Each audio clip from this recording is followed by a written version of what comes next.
This is really embarrassing, but I am way behind on the current season of Agents of S.H.I.E.L.D. And here's the thing, when you follow so many TV shows at the same time, or at least try to, like I am doing, then it's, you know, a guarantee pretty much that at least one of them is falling behind. But I'm really trying to make up for it, so I really don't...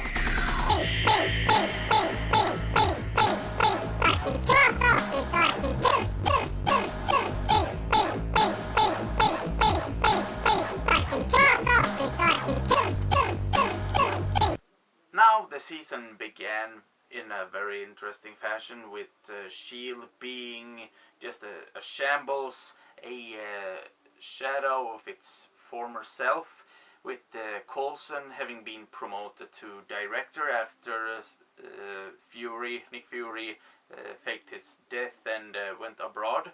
And now they have set camp in what looks like an abandoned factory or something.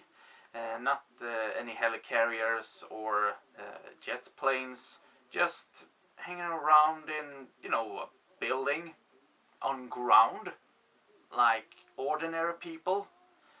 The humiliation. They have added some new people to the roster, including Lucy Lawless, who dies in the season premiere. God damn it. I mean, I'm a really big Xena fan, and I was excited about her joining the show, and killing her character off so quickly. Oh, jeez. Not just that, but the way she dies, first by touching this strange alien relic that turns people into stone, which happens to her arm, so they amputate it. Gosh. And she talks about things they are doing with robotics before she totally dies for reals. And that is so infuriating, because that means that we could have gotten a cyborg Lucy Lawless, and we were cheated on that. Man, that would have been so cool. But they hire some new people, which I'll get to in a jiffy, but other things going on. Coulson has to deal with taking care of this whole organization, while this strange stuff with carving patterns on any surface he can get near. Now Coulson flipped out for a little while when he had to figure out why the hell he is carving those circles and stuff, and he even went after somebody who had gone through the same procedure as him, the whole Tahiti project. Family man, that's nice, very heroic. But it turns out that both of them have some sort of map in their noggins that needed to get out, so yeah, I hope they follow up on that in the season. And naturally, the director is not the only part of S.H.I.E.L.D. who's going through some rough times. Now, Fitz, who I sort of disliked, at least for a while in season 1, well, has become a lot more sympathetic, because when Agent Ward turned on the other agents being hired and all that, he sunk Fitzsimmons to the bottom of the ocean, which caused a lack of oxygen in Fitz's brain, giving him trouble to put sentences together as aptly as he did before. And it seemed like Simmons was the one helping him out with this.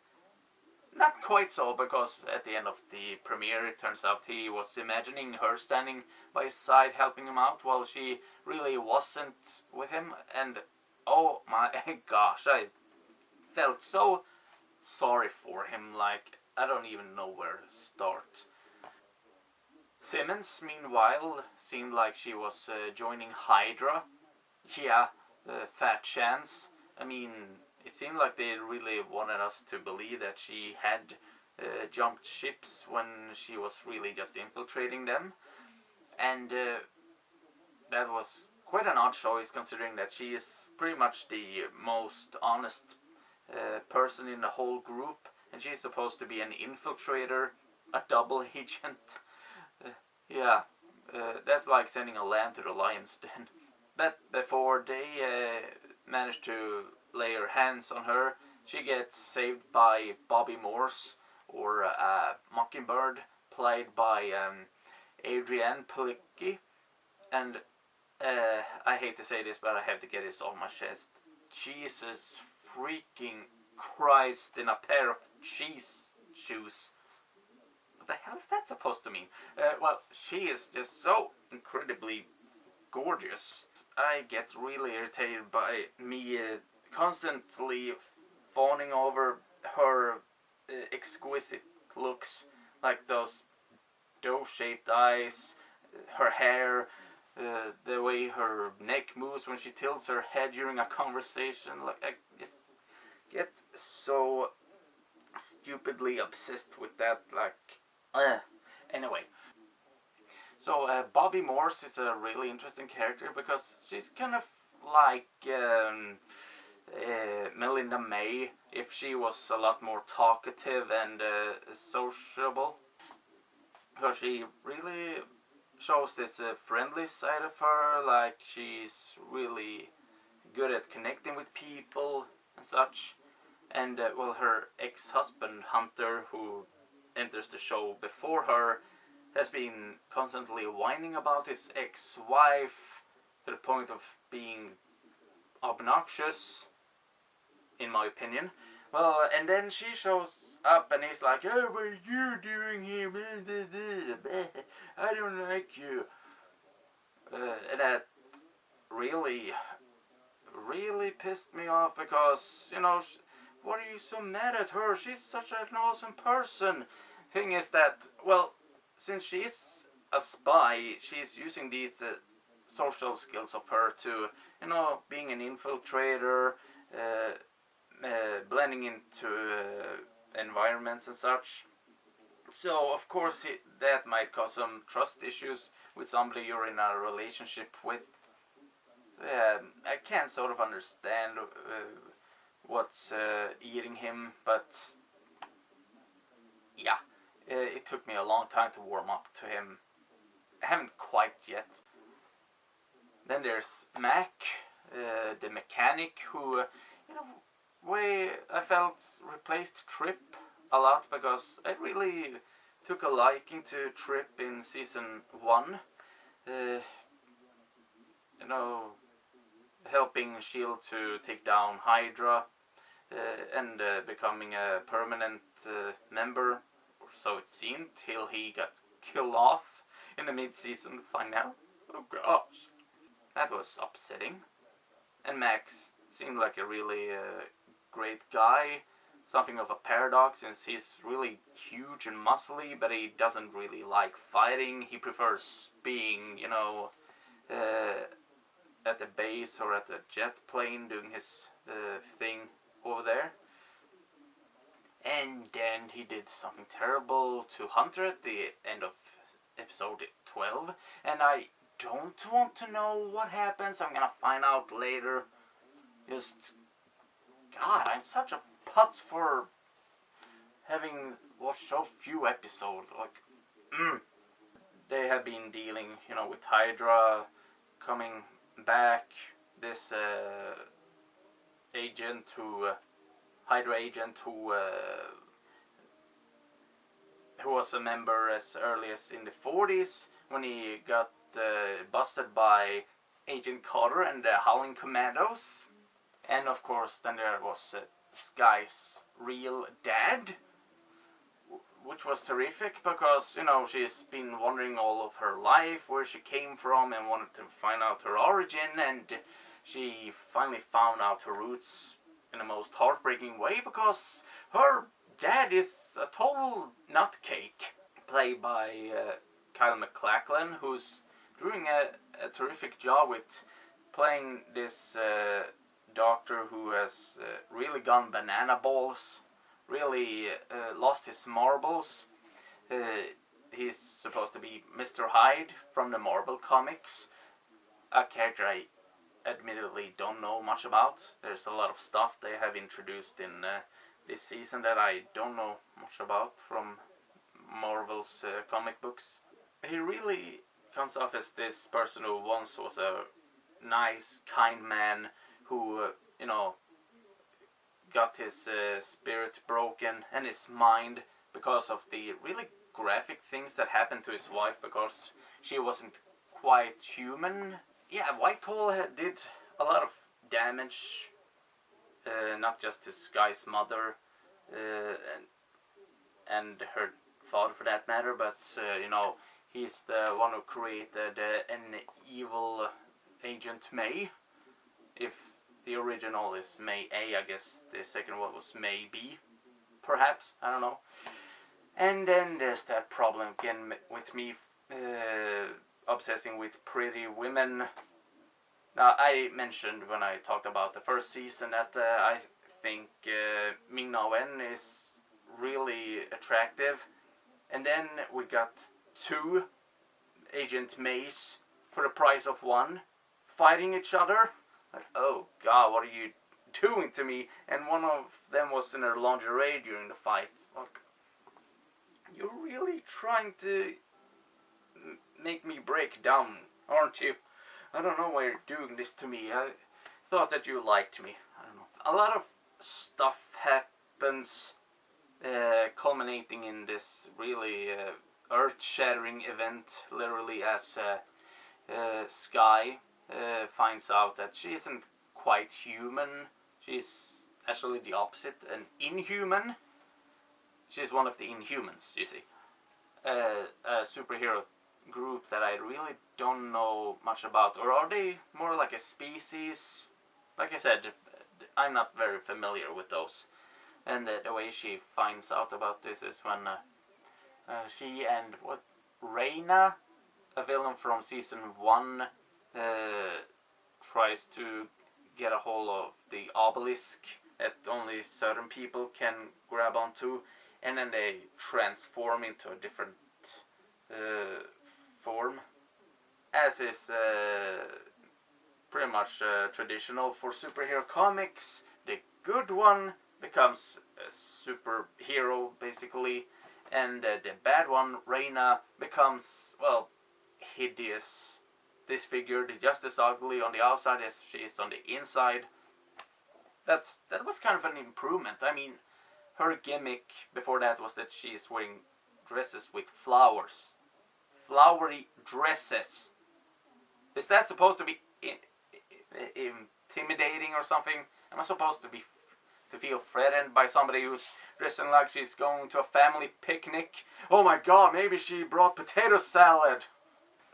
Oh yeah, Agent Ward, gosh. Had to talk about him. So, being the scumbag traitor that he turned out to be last season, he's been locked up in a basement. Pretty much being all Hannibal Lecter. Hello, Clarice. Whenever Sky has been walking down to talk to him. And, oh yeah, Fitz finds out later on that they have him stashed up in the basement. They have kept this secret from him.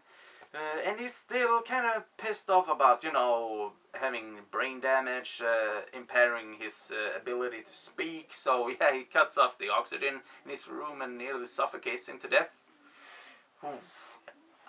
Can't say I blame him. Yeah. I'm not sure what I was expecting out of him in this season, but I didn't quite expect him to go all, Unabomber, terrorist or whatever, but seeing him step on a Greyhound bus and actually threaten to blow himself up with a bomb, wow, that was... although that's not even half as horrible as what he does to his own family, even though his brother was, quite a character himself, doing horrible things and forcing Grant to do horrible things when they were kids, and that pretty much destroys the whole Ward family. So, as the season continued after the mid-season break, Sky has been in quarantine after just finding out that she is really Daisy Johnson. Quake in the comics doesn't ring a bell to me, unfortunately. Only Quake I knew about before this was the first-person shooter, and I'm pretty sure that's the sound that ducks make in Australia. Simmons is sort of freaking out. She seems like she's ready to pull out a pitchfork and a torch. I guess she was concerned about everybody's safety. And Sky notices that when people start arguing around her and cause a lot of tension, well, that brings out a lot of tension from her, as she almost starts creating earthquakes. I really look forward to see where how that's going to transpire later on. Like I said, there are so many episodes that I need to watch. And also we've got another guest appearance by Lady Sif, which was lovely. And Jamie Alexander turned out to be quite funny in this role when she is an amnesiac and acting a little bit awkward around people in Midgard or Earth.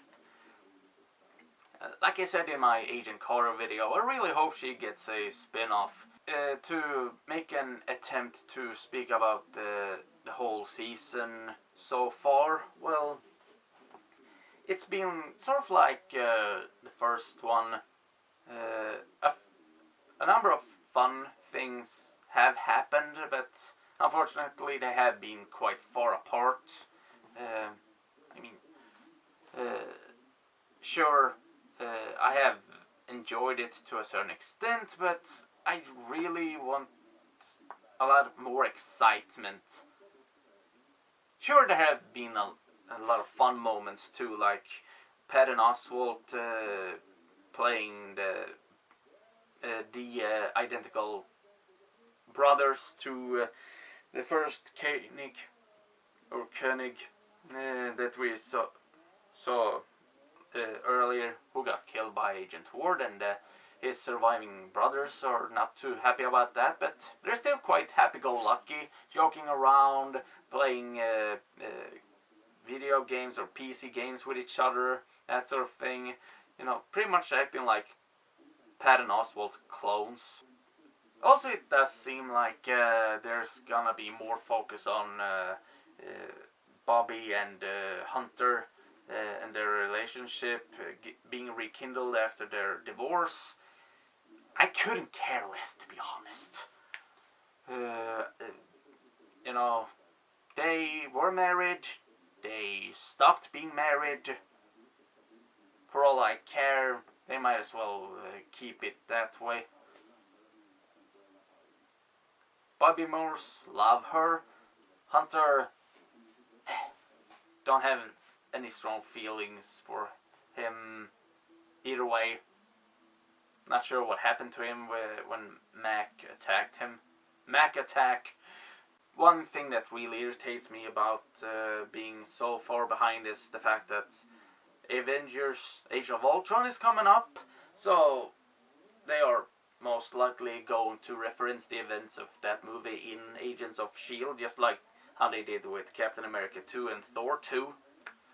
Even if there are so many characters that I like in this, the downside of it is that there are so many subplots you have to keep up with, and makes it really, really gosh darn difficult. Sort of like with Arrow, there are so many characters and side plots and subplots going on that, speaking about that one, also has made it almost a chore.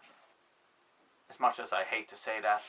To be quite honest, I have enjoyed Agent Carter a lot more, basically because it was a lot shorter, had fewer characters, not so many subplots, so yeah. But yeah, I'm sorry if I have been too incoherent in this, but I'm gonna try and pull myself together and, bring you a better vlog next time I do a vlog on something. And that is pretty much all I've got to say for this time, so adios!